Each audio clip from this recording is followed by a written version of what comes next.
Alright, so this is going to be another movie review. This one's called Cape Fear, 1991. This is going to be another Martin Scorsese movie. And as far as I know, I'm probably wrong, but I've only seen 3 Martin Scorsese movies. Taxi Driver and After Hours. I might come across one that I don't remember when I start picking up his filmography later in my Netflix queue after I get through Alfred Hitchcock and all the other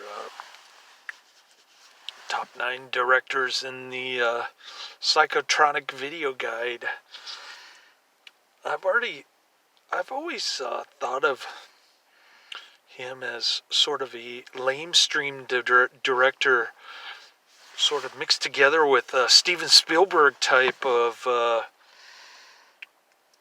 popularity. And that's why I haven't been watching too many of his movies. I love this flick. I'm giving it 5 out of 5 stars. I thought it was great, like Taxi Driver. But After Hours was pretty bad. If memory serves me, it's been so long since I've seen After Hours, but enough about him. This is a remake of the Gregory Peck movie, and Gregory Peck is actually in it. So, imagine that.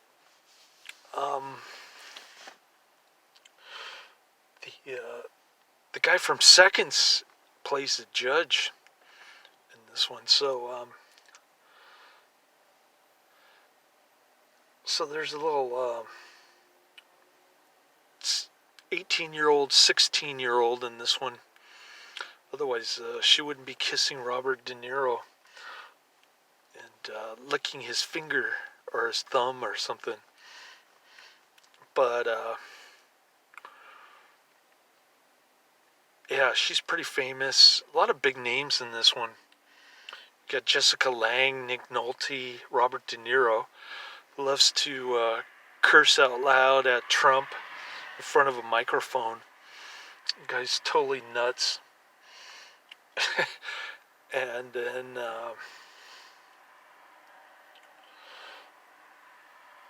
it's got the Seconds guy. It's got Gregory Peck. It's got Joe Don Baker.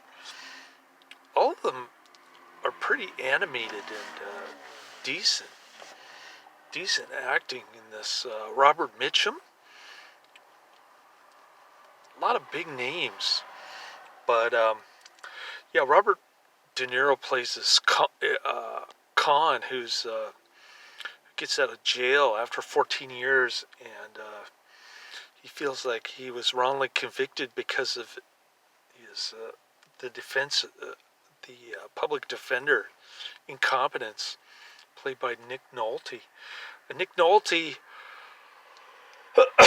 sort of put his own personal feelings ahead of his professionalism, according to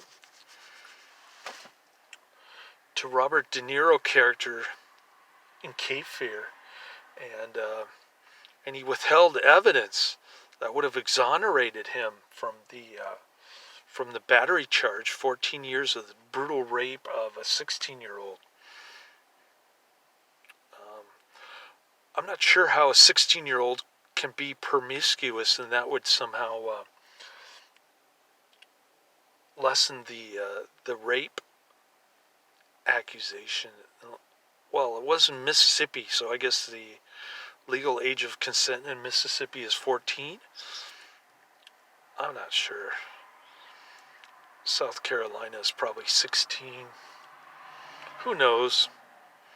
It's all very confusing, but after he springs from jail, he wants to get revenge on Nick Nolte's family. Jessica Lange plays the mother very well, I might add. I liked her in King Kong. I actually saw that when it came out in the movie theater. Dino De Laurentiis King Kong remake, and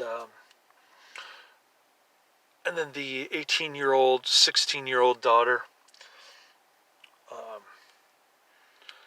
there's an interesting scene where Robert De Niro is kind of playing the "Hey little girl, want some candy" kind of thing, and instead of candy, it's he's smoking a joint, and he says the libertarian argument like no victim, no crime, victimless crime or non-crime, he calls it.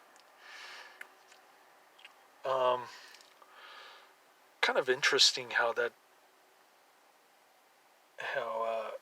they they portray pot smokers as boogeymen back in 1991. Of course, it's no big deal now. It's like drinking booze, at least here in California.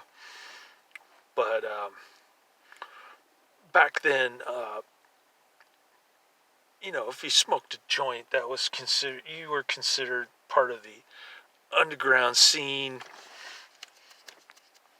So that doesn't age too well, in my opinion. But I still love the flick. Lots of intense scenes. Jessica Lange getting raped, and off camera, of course. You don't see anything.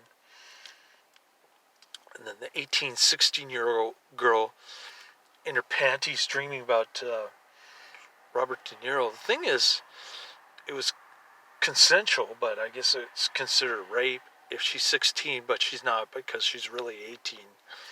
So again, it's all very confusing in this movie, and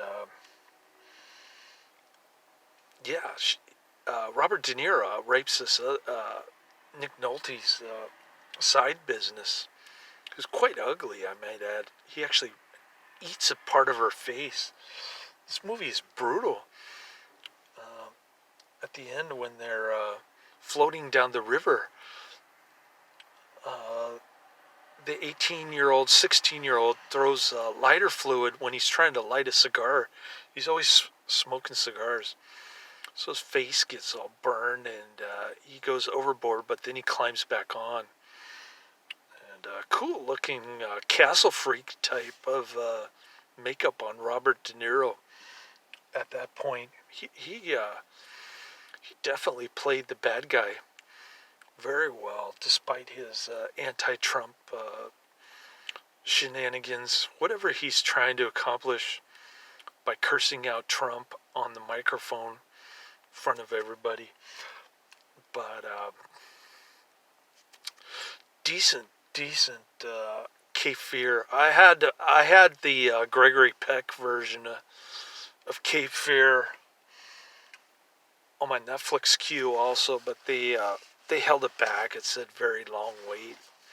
I've got like 5 movies like that on my queue. So next up, I've got Captain Apache, 1971 with Lee Van Cleef.